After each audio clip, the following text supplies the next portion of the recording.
2-3 hari ni Melayu dia naik, dia semangat Melayu ni dia naik. Yalah tuan-tuan, siapa tak sayang bangsa? Kita tak nafikan. Macam mana kita benci resis pun, tapi bila orang sentuh tentang Melayu, kita rasa nak bangkit. Betul tak tuan-tuan? Kita tidak resis, tapi yalah siapa tak sayang bangsa kan? Sebab itu leluhur kita. Tambah-tambah bila kita mengetahui nenek moyang kita dulu mempunyai satu peradaban yang hebat, dimensi dulu yang cukup power tuan-tuan. Bagaimana dulu Islam ini dia masuk dalam empayar Melayu di dalam pelbagai bentuk, daripada tempat yang setinggi-tinggi sampai sebawah-bawah. Perkataan Melayu itu ada orang terjemahkan dengan Sungai Melayu, ada terjemahkan tentang bangsa Mala, ada yang terjemahkan sebagai Malaul A'la dalam Quran itu. Yang kita teori-teori ni semua kita hormat. Bukannya kita Melayu dalam Quran, cuma perkataan Melayu itu diambil sempena perkataan itu.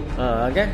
Itu yang Ustaz Husam sebut dulu tu. Bukan dia menyalahkan Quran, tidak. Cuma perkataan dia tu orang petik salah, orang salahkan dia lah. Saya melihat Melayu ini dia lebih kepada perkataan Melayu ini bermaksud dia kata kerja Melayu. Layu itu adalah kata sifat bahasa Inggeris apa? Adjektif kan. So dia Melayu, dia verb dengan adjektif. Jadi dia sama dengan perkataan menyerah, serah, jatuh. So menyerah ini perkataan Arab dia apa? Asli Islam ni menyerah. So Melayu ni dia ambil pada perkataan Islam asalnya. Sebab tu hantu sebut takkan Melayu hilang di dunia. Maksud takkan Islam hilang di dunia. So Melayu adalah Islam. Dan Islam dalam empayar Melayu telah datang lama. Bila Islam masuk ke tanah Melayu, dia tak macam Islam masuk ke tanah Jawa, ataupun tak macam Islam masuk ke Afrika dan ke benua Eropah, ke Yaman, ke Mesir yang kena perang dan sebagainya. Ke Yaman tak perang lah, Muaz masuk. Tapi ke Mesir, ke Rom, ke tanah Jawa, wali-wali kena berhadapan dengan apa? Sabda Palon. Tuan-tuan baca sejarah Sabda Palon. Buddha daripada Hindu-Buddha. Tapi tanah Melayu kita tak dengar perang yang besar antara Hindu-Buddha dengan Islam. Tak dengar. Tuan-tuan cuba kaji, tak ada. Saya berpendapat peribadi, tapi saya takut saya salah, tapi saya selamatkan diri saya. Saya kata ni peribadi. So boleh jadi saya salah, boleh jadi saya betul, boleh jadi saya salah. Tapi saya minta orang sejarah kalau tengok video ni nanti dia kaji lah. Sebab apa tak berlaku perang-perang yang besar? Kerana bagi saya asas Islam itu dah ada dah di tanah Melayu. Syiar Islam yang dibawa syariat Rasulullah SAW itu masuk align dengan apa yang dia dah pegang dah sebelum itu. Bermaksud mungkin orang Islam sebelum itu mengamalkan Islam versi Nabi Ibrahim,